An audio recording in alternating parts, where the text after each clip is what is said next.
les avocats qui sont la matière de mon livre, aurait dit Montaigne, remercier mon éditeur, les éditions XCA et particulièrement André Gallego, qui est en face de moi. Sans toi, André, je serais un écrit vain, mais en 2 mots. Merci, André. C'est moi qui te remercie.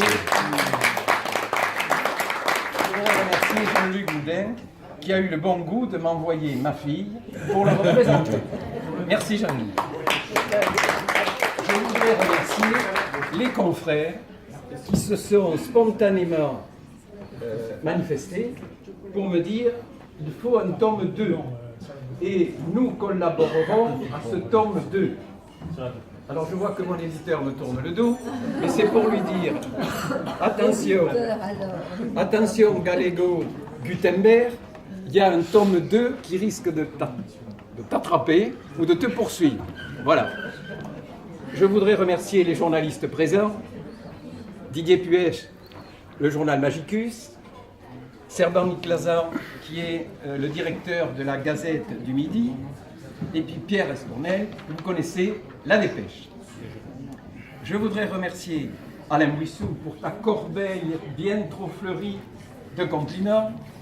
Je voudrais remercier les gourmets des lettres, Yann, et puis toi bien sûr, qui vont vous permettre de souffrir pendant tout ce repas.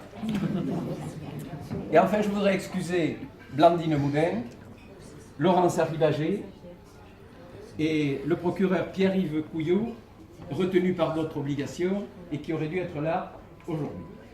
Alors je vous propose de fractionner le repas en 3 parties. Première partie, tout de suite. Deuxième partie, après les entrées ou après le plat de résistance, pour avoir une pause à la fois intellectuelle et stomacale. Et la dernière partie, eh bien, vous pourrez dire que ce sont les questions, et vous pourrez dire peut-être que vous n'avez aimé ni l'auteur, ni la conférence. Vous aurez le libre choix. Alors, ce fractionnement du repas permettra aux avocats présents de raconter quelques-unes des anecdotes qu'ils ont vécues, eux aussi, dans le cadre du palais, et surtout dans le cadre de la clientèle. Alors, ces nombreux remerciements m'ayant épuisé, je vais m'asseoir et je vais continuer dans une position plus confortable. Alors, pourquoi ce livre? Et je vais essayer de parler peu pour en dire plus. Pour laisser une trace écrite après 40 ans de carrière. La meilleure plaidoirie est volatile. Elle disparaît à tire d'aile dès qu'elle est prononcée. René Fleuriot disait que l'art oratoire était l'art le plus ingrat de tous les arts parce qu'il ne laisse aucune trace. Alors j'ai donc voulu, d'une manière très narcissique, ma femme le reconnaîtra, laisser ma petite trace, d'où le petit bouquin ici présent. Alors le but de ce livre, il est doux. Tenter de faire rire d'abord, et c'est difficile de faire rire, disait Bourvil, qui a joué, lui, sur les 2 registres, comédiante, tragédiante. Et c'est difficile.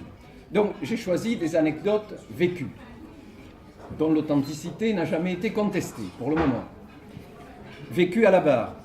J'avais demandé à un de mes collaborateurs, africain, plus exactement gabonais, qui se trouve en face de moi, de défendre mon client, camerounais, de défendre mon client.